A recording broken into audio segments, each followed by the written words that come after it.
સમાચાર સવારમાં તમારું સ્વાગત છે। આજના તાજા અને મુખ્ય સમાચાર જાણીએ તે પહેલા ચેનલને સબસ્ક્રાઇબ કરી લો।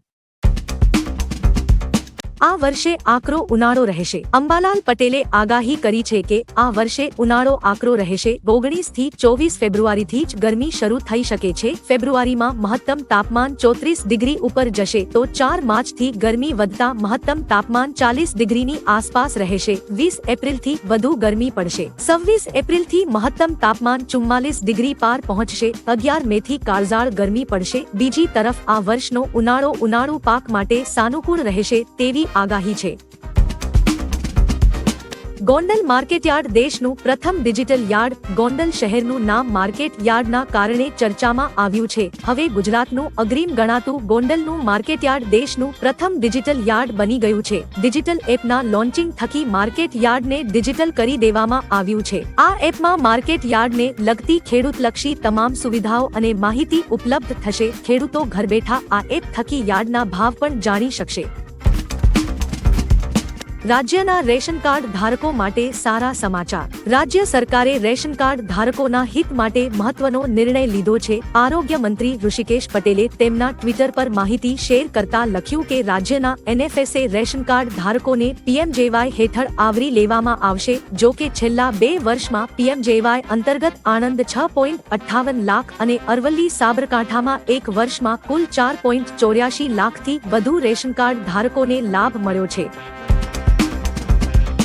કચ્છમાં કોંગ્રેસના કાર્યકરોએ કેસરિયા કર્યો। લોકસભાની ચૂંટણી પહેલા કચ્છમાં કોંગ્રેસને ઝટકો મળ્યો છે। કોંગ્રેસના કાર્યકરો ભાજપમાં જોડાયા છે। કચ્છના કોંગ્રેસ કાર્યકરોમાં ખાસ મુન્દ્રા તાલુકા કોંગ્રેસ પ્રમુખ કિશોર પિંગોળ, અંજાર શહેર પ્રમુખ અલ્પેશ દરજી અને મુન્દ્રા તાલુકા મહામંત્રી મુકેશ ગોર ભાજપમાં જોડાયા છે। ભુજ ખાતે આયોજિત કાર્યક્રમમાં કોંગ્રેસના કાર્યકરોએ કેસરીઓ ધારણ કર્યો છે। દિવસે દિવસે ગુજરાતમાં કોંગ્રેસ ખોખલી થતી જાય છે। આગળ મહત્વના સમાચાર હજુ બાકી છે, તેની શરૂઆત પહેલા વિડીયોને લાઇક કરીને તમારો સહકાર આપો। ભૂલકાઓનું શિક્ષણ રામભરોસે। 1606 શાળાઓમાં માત્ર એક જ શિક્ષક। રાજ્યના શિક્ષણ મંત્રી ડોક્ટર કુબેરભાઈ ડિંડોરે જણાવ્યું કે રાજ્યમાં એક જ શિક્ષકવાળી કુલ 1606 પ્રાથમિક શાળાઓ છે, જેમાં જલ્દી ભરતી કરાશે। ભૂલકાઓને પ્રાથમિક શિક્ષણ ઘર આંગણે જ પૂરું પાડવામાં આવશે। પ્રાથમિક શાળાઓમાં શિક્ષકોની ફાળવણી આરટીઈ એક્ટ હેઠળ કરવામાં આવે છે, જેમાં 30 વિદ્યાર્થી દીઠ 0.1 શિક્ષકની ફાળવણી કરવામાં આવશે। વિદ્યાર્થીઓની સંખ્યા ઓછી હોય તેવી શાળાઓ પણ વધુ છે। સુવાલી બીચનો વિકાસ કાર્ય હાથ ધરાશે। સુરતના સુવાલી બીચનો વિકાસ કાર્ય ફરી હાથ ધરવામાં આવશે। સૂત્રો મુજબ 48 કરોડના ખર્ચે બીચનો વિકાસ કરાશે। આવતી 24 અને 25 ફેબ્રુઆરીએ બીચ ફેસ્ટિવલનું આયોજન પણ કરવામાં આવ્યું છે। એસયુડીએ પણ 10 કરોડ મંજૂર કર્યા છે, જેમાં તબક્કાવાર 3 વર્ષમાં પ્રોજેક્ટ પૂરા કરવામાં આવશે। વર્ષ 2008 અને 9માં મોટા પાયે પ્રોજેક્ટની જાહેરાત કરવામાં આવી હતી, ત્યારબાદ તેને પડતા મૂકી દેવાયા હતા। સાબરકાંઠામાં દીપડાનું મોત થતા વન વિભાગ દોડતું થયું। હિંમતનગરના નરોડા ગામ નજીક આવેલા ગૌચર વિસ્તારના જંગલમાં એક ફાંસલામાં 10 વર્ષીય દીપડો ભરાઈ જતા તેનું મોત નીપજ્યું હતું। આ મામલાની જાણ વન વિભાગને થતા રેસ્ક્યુ ટીમનો કાફલો અને રાયગઢ વન વિભાગ સ્થળ પર પહોંચી હતી। દીપડાના મૃતદેહને હિંમતનગરના વન ચેતના કેન્દ્ર ખાતે પોસ્ટ મોર્ટમ બાદ અંતિમ સંસ્કાર કરવામાં આવ્યા હતા। વન વિભાગ દ્વારા ફાંસલો લગાવવાને લઈ તપાસ શરૂ કરવામાં આવી છે। હીરા ઉદ્યોગ સામે વધુ એક પડકાર। મંદીમાંથી પસાર થઈ રહેલા સુરતના હીરા ઉદ્યોગ માટે વધુ એક ખરાબ સમાચાર છે। આગામી 1 માર્ચથી અમેરિકા સહિત G7 દેશો દ્વારા રશિયાની રફ ડાયમંડની માઇનિંગ કંપનીઓ પર પ્રતિબંધ મૂકવામાં આવશે, જેની સીધી અસર સુરતના હીરા ઉદ્યોગ પર પડશે। Office of foreign asset control એટલે કે ઓફેક દ્વારા આ પ્રતિબંધ મૂકવામાં આવ્યો છે, જે અંતર્ગત 1 કેરેટ કે તેથી વધુ વજન ધરાવતા પોલિશ્ડ હીરા પર પ્રતિબંધ લાગુ થશે। ગુજરાત હાઈકોર્ટે જૂનાગઢ કલેક્ટરને તતડાવ્યા। ગુજરાત હાઈકોર્ટે જૂનાગઢ કલેક્ટરને તતડાવ્યા છે। મળતી માહિતી મુજબ ગિરનાર પર્વત પર ગંદકીના મુદ્દાને લઈ થયેલી પિટિશન પર સુનાવણી હાથ ધરવામાં આવી હતી। કલેક્ટરે ફાઇલ કરેલા એફિડેવિટને લઈ કોર્ટે સ્વીકારવા ઇનકાર કર્યો છે। કોર્ટે સરકારી વકીલની બરાબરની ઝાટકડી કાઢી છે। કોર્ટને ગેરમાર્ગે દોરે તે પ્રકારનો સોગંદનામા ચલાવી લેવામાં આવશે નહીં। બુલેટ ટ્રેન પ્રોજેક્ટની કામગીરી અપડેટ. સીએમ ભૂપેન્દ્ર પટેલે બુલેટ ટ્રેન પ્રોજેક્ટ કામગીરીના વખાણ કર્યા છે. કામગીરી જે ગતિથી આગળ વધી રહ્યું છે અને આ પ્રોજેક્ટ અંતર્ગત પીએમ મોદીએ 2047નું લક્ષ્ય રાખ્યું છે. આ પ્રોજેક્ટ સમર્થ, આત્મનિર્ભર અને વિકસિત ભારતનું એક ઉદાહરણ બની આખા વિશ્વમાં ઉભરશે. સીએમ ભૂપેન્દ્ર પટેલે પ્રોજેક્ટની કામગીરી અપડેટનો વિડીયો તેમના ટ્વિટર પર શેર કર્યો છે. સી.આર. પાટીલનું મોટું નિવેદન. ગુજરાત ભાજપના પ્રદેશ અધ્યક્ષ સી.આર. પાટીલ છેલ્લી 2 ચૂંટણીમાં 5 લાખની લીડથી જીત્યા હતા. હાલમાં તેમણે કહ્યું હતું કે મેં તો કરી દેખાડ્યું, હવે તમારો વારો છે. તેમણે ભાજપ માટે ભારે માર્જિનથી બેઠકો જીતવાનો ટાર્ગેટ રાખ્યો હતો. ભાજપ સુરત, નવસારી, ગાંધીનગર અને વડોદરાની બેઠકો પર 5 લાખથી વધુના માર્જિનથી જીતી હતી. જણાવી દઈએ કે લોકસભાની બેઠકોને લઈ ભાજપે તૈયારી શરૂ કરી દીધી છે.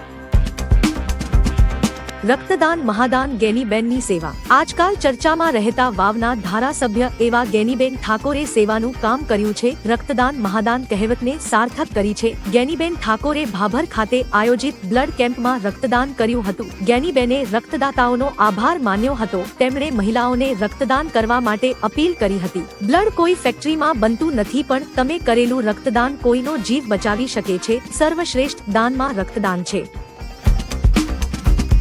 સુરતથી અયોધ્યા જતી ટ્રેન પર પથ્થરમારો. સુરતથી અયોધ્યા જતી ટ્રેન પર પથ્થરમારો કરવામાં આવ્યો હતો. મળતી માહિતી મુજબ આસ્થા ટ્રેન પર મહારાષ્ટ્રના નંદુરબાર નજીક પથ્થરમારો કરવામાં આવ્યો હતો. કેટલાક અસામાજિક તત્વોએ ટ્રેન પર પથ્થરમારો કર્યો હતો. ટ્રેન પર સતત પથ્થરમારો થતા મુસાફરોમાં ભય ફેલાયો હતો. ટ્રેન રાત્રે 8 વાગે સુરતથી નીકળી હતી અને 10:45ની આસપાસ પથ્થરમારાની ઘટના બની હતી. નંદુરબાર રેલવે પોલીસે તપાસ હાથ ધરી હતી.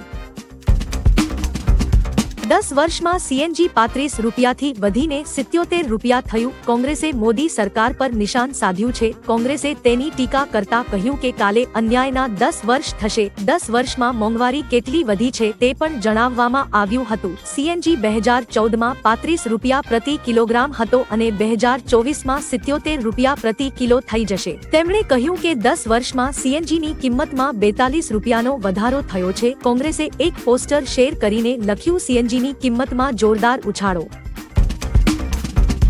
પીએમનું અબુધાબીમાં જોરદાર સ્વાગત કરાયું. પીએમ નરેન્દ્ર મોદી 2 દિવસીય યુએઈના પ્રવાસે પહોંચ્યા હતા. અબુધાબી પહોંચતા જ પીએમ નરેન્દ્ર મોદીનું સ્વાગત યુએઈના રાષ્ટ્રપતિ શેખ મોહમ્મદ બિન જાયેદ અલ નાહયાને ગળે મળીને કર્યું હતું. પીએમ મોદીના આગમન પર તેમને ગાર્ડ ઓફ ઓનર પણ આપવામાં આવ્યું હતું.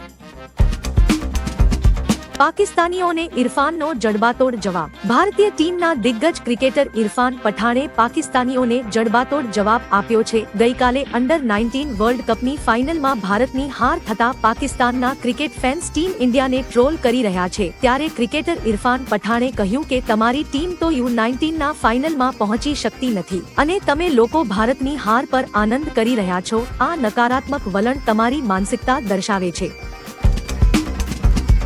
सुप्रिया आंटी मोदी है तो मुमकिन है. कांग्रेस कार्यकर्ता सुप्रिया श्रीनाथे थोड़ा समय पहला पीएम मोदी पर प्रहार करता કહ્યું હતું કે કતારમાં ભારતીય નૌસેનાના 8 અધિકારીઓને જાસૂસીના કેસમાં ફાંસીની સજા ફરમાવાઈ છે. પીએમ શું કરી રહ્યા છે? કેમ અધિકારીઓને હોડાવતા નથી? જે બાદ આજે કતારે 8 અધિકારીઓને મુક્ત કરતા બોલીવુડ ગાયક કલાકાર સોનુ નિગમે ટ્વીટ કરતા સુપ્રિયા શ્રીનાથેને કહ્યું, સુપ્રિયા આંટી મોદી है तो मुमकिन है.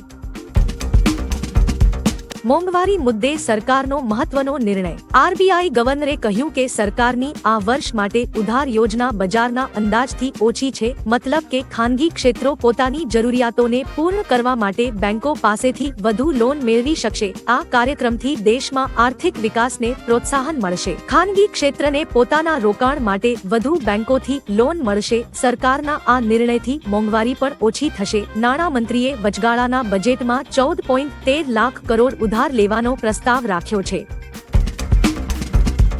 દયાનંદ સરસ્વતીની જન્મજયંતિની ઉજવણી કરાઈ. મહર્ષિ દયાનંદ સરસ્વતીની 200મી જન્મજયંતિ નિમિત્તે મોરબીના ટંકારામાં જન્મોત્સવ સ્મરણોત્સવનું કાર્યક્રમ યોજાયો હતો. ત્યારે દયાનંદ સરસ્વતીને સ્મરણાંજલિ અર્પણ કરવા પીએમ મોદીએ કાર્યક્રમને વર્ચ્યુઅલી સંબોધિત કર્યા હતા. વર્ચ્યુઅલી કાર્યક્રમ દરમિયાન પીએમ મોદીએ કહ્યું કે આ આયોજન નવી પેઢી માટે મહર્ષિ દયાનંદ સરસ્વતીના જીવનથી પરિચિત થવાનું માધ્યમ બનશે.